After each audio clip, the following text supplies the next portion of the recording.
Subhashi is a senior deep learning engineer at NVIDIA Metropolis Tau, where she leads efforts on video large language models, so video LLMs, for industrial and Metropolis applications. Although ChatGPT, the start of that LLM boom, as we've seen in the previous speech, it operated solely on text. We're rapidly seeing multimodality, the incorporation of image, video, audio, etc., as one of the core concepts or the core aspect to expand the horizon that AI can reach. So what are some interesting applications that we can get from here? Let's welcome Subhashi, Vision Language Models in the Era of Generative AI.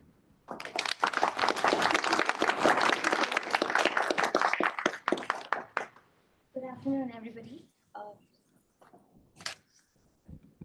Hello. Yeah. Good afternoon, everybody. So let me start with my talk today, which is Vision Language Models in the Age of Generative AI. Today we'll be going over an overview of what multimodal AI is, and then I'll be introducing Vision Insights Agent, which is like a new workflow, cool workflow from NVIDIA, I should say, a little bit of marketing there. Going into some details on Vision Language Models, how to customize them, and if time permits, I could also show you some demos from our end. So what is multimodality AI? So we as humans, we are equipped with eyes to see, nose to smell, hands to touch, tongue to taste, so many senses to process this world around us and to navigate it. When we draw parallels between humans and the AI agents, and when these senses translate into their intelligent system world, it becomes this multi-modality data inputs like videos, audio, text, 3D sensors, and so on. You can think of it like equipping the feature to like ChatGPT, models like ChatGPT, which are LLM based, with the ability to see, hear, sense before they respond to you. So the impact of multimodality AI is far-reaching across various industries, I should say. A couple of examples, for example, in the industrial warehouse setting, I could immediately use a VLM and query it and ask, is there an accident or a box falling somewhere? Is there some kind of anomalous event happening in the warehouse? And it should immediately be able to tell me where it is happening and when it is happening. And think about like patient monitoring in the healthcare. I could just equip a VLM in their monitoring, which can immediately help assist if there is like the patient falls from the bed, or the physician can be intimated as to whether they should come to their support. And every day today in industry, there are like petabytes of video, audio collected on a day-to-day basis, and it's all the more important for us to build these agents to get insights from them. As you can see, the impact is far-reaching, like warehouse, smart space, healthcare, retail, intelligent traffic systems, and some of the downstream tasks include like contextual understanding. Basically, you look at the past events and being able to make a prediction or a decision in the future. And then spatiotemporal, that is, I can locate where something is happening and when something is happening. And then being able to do a search for the video and image using just random natural language-based questions, and also being able to summarize given a video automatically. So this is the overall architecture of the Vision Insights agent that we are building. As you can see, the input is like various modalities, and we have it equipped with the APIs, some other additional post-processing like object tracker, RAG. I think you would have heard this word a lot of times in a lot of sessions here itself. Multi-GPU to be able to do it accelerated way, and the downstream tasks like interactive question answering, raising an alert when something anomalous happens, and giving a summarization too. Some of the key features of our Vision Insights agent, we have optimized these models with something called TensorRT LLM, which is from NVIDIA again, which optimizes these models to run real-time on NVIDIA hardware.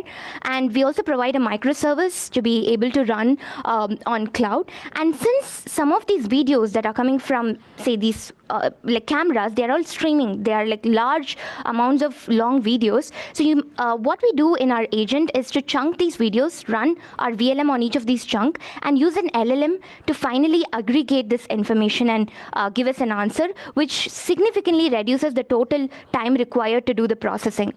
And of course, multi-GPU to do the whole, accelerate the whole inference process. So let me dive a little deeper into the vision language models itself that power these vision agents at its core. I'm going to start with like two important models from NVIDIA, one for the image and another for the video domain. And let me begin with the image level vision language model, which is called VLA, namely Vision Language Assistant. The architecture of VLA is very similar to any other vision language model in general. If you take Lava, for example, what it contains is it takes an input of an image, and then there is a vision encoder, in this case, which is a vision transformer.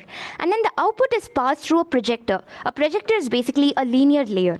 And then the output of that is visual tokens. So tokens is a very important term, in general, like large language models or any of these foundation models. It's the key essence of the representation of any modality. Similarly, you can take the text input and then make it into textual tokens using like a text, tokenizer, and then you concatenate them and pass them through the LLM to get a response. So in this case, I pass an image through the encoder of a cat, and then I give a textual prompt saying this is an image of, and the output is a cat. So the accuracy of this VLA model, as you can see, it's a very complicated graph. I don't want to bore you with that, but it basically is able to surpass Lava 1.5 on various metrics, like we ask visual question answering, and so on.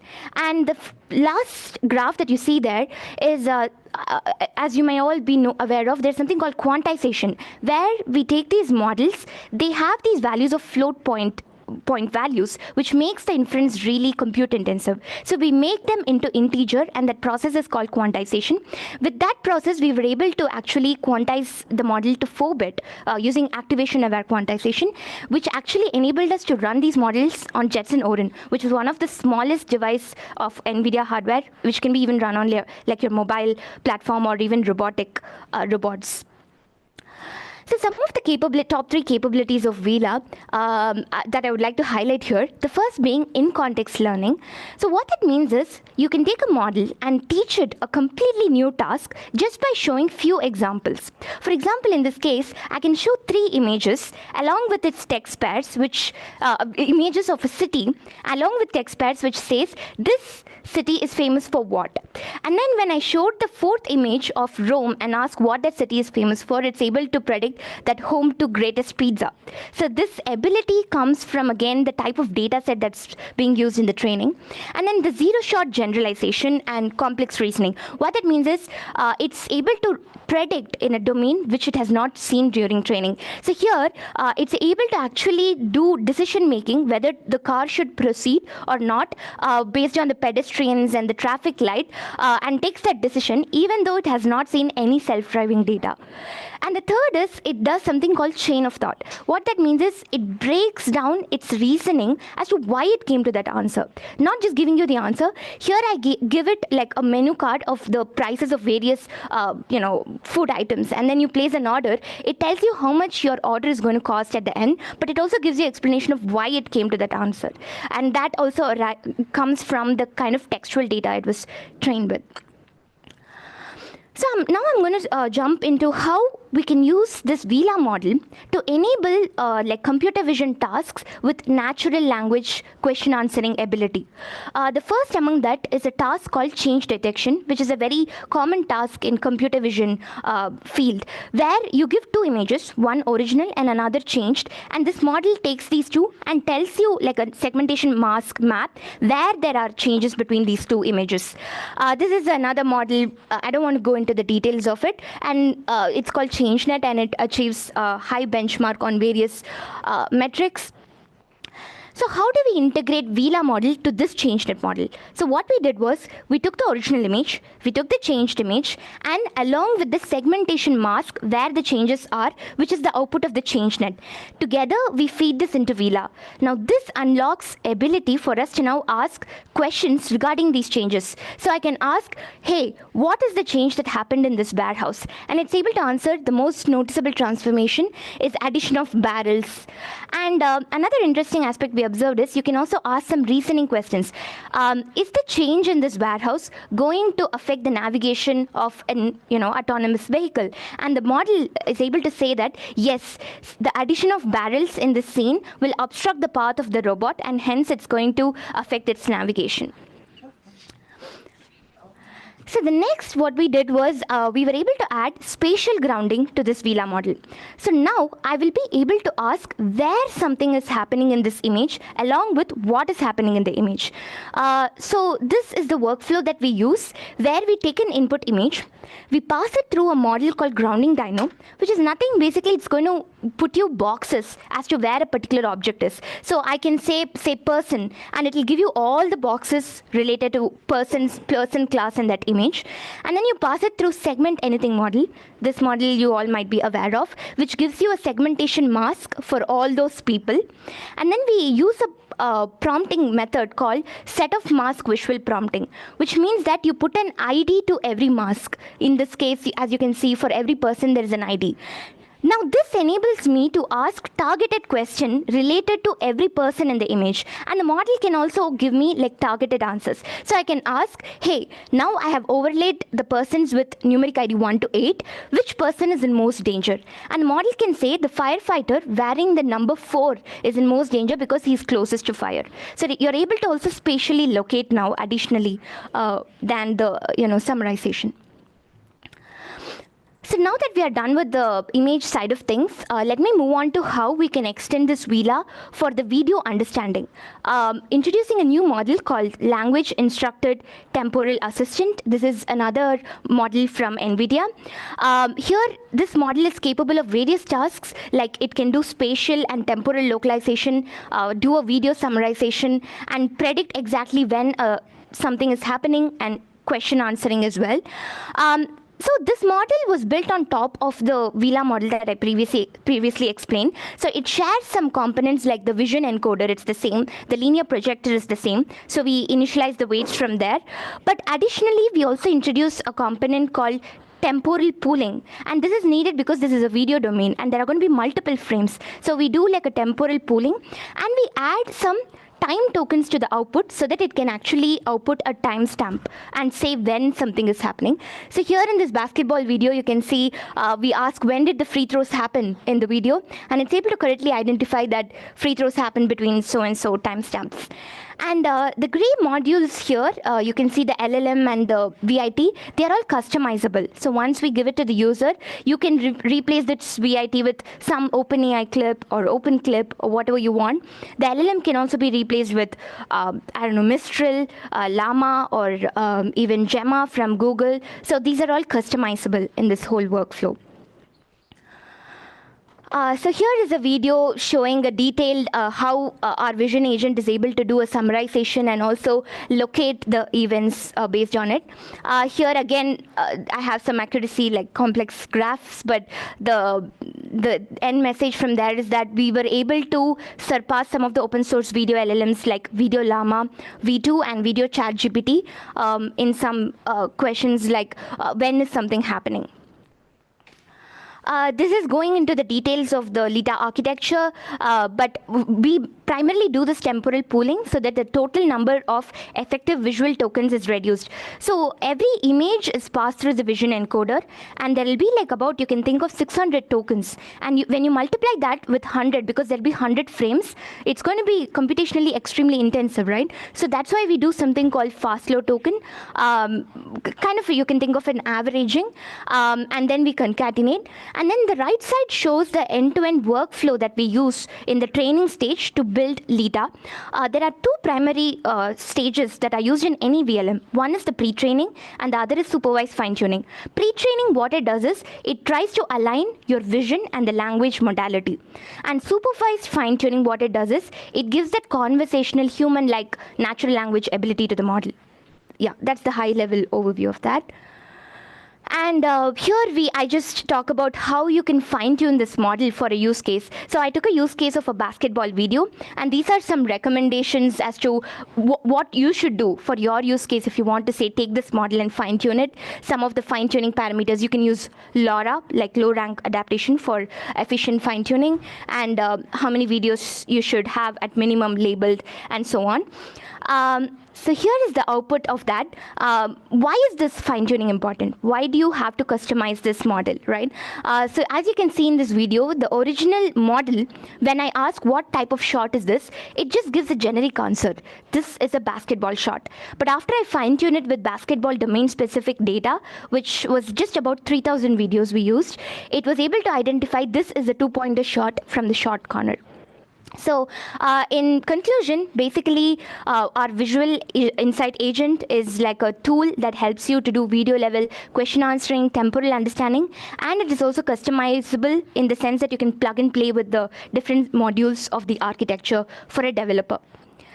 So now I'm going to show some demos using these VLMs and how it does this whole vision agents. So it shows the multi-GPU that we use. 8 GPUs are being effectively used while doing this whole inferencing. And then we ask it to highlight all the free throws in the video. And it gives you all the timeline chunks of when the free throws are happening.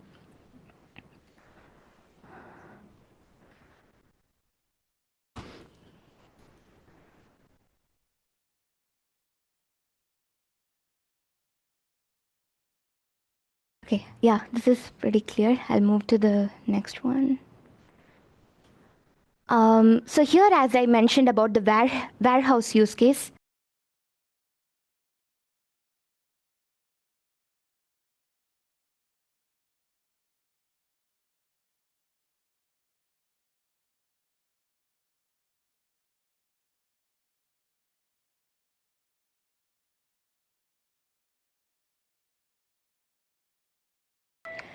so here is a very interesting use case where this car, it just bumps into that other car and passes like nothing happened. So we were able to process it by, as I mentioned, the mask prompting method. We put a mask on it, attached an ID to it, and we asked it. It says that a white car is observed driving with a woman seen crossing. The white car is depicted to make a left turn, all that. And then we ask, is there some anomaly? And says, yes, there's some anomaly. The first car is moving straight, but the second car is moving unusual way, turning and moving in the opposite direction. So this makes the intelligent transportation, easier. Yeah. And you're able to also ask which numeric ID car is moving straight, and it's able to say exactly locate it in the video as well. So to end it with, just like any other large language models, these models are not free from, they are also prone to hallucination, making factual errors, which is why we need retrieval augmented generation modules, which will basically augment your queries with factual information so that it can give better answers, accurate answers. And we also have guardrails in place just so that it doesn't give out biased, toxic answers. And yeah. So this is our Vision Insights agent, and I would be happy to answer if you have more questions. Please do apply for our early access if you're interested for your own use case. We'll be making a release next month end. And please do connect with me if you have more questions, and I would be happy to go into the details of some of the modules. Thanks so much.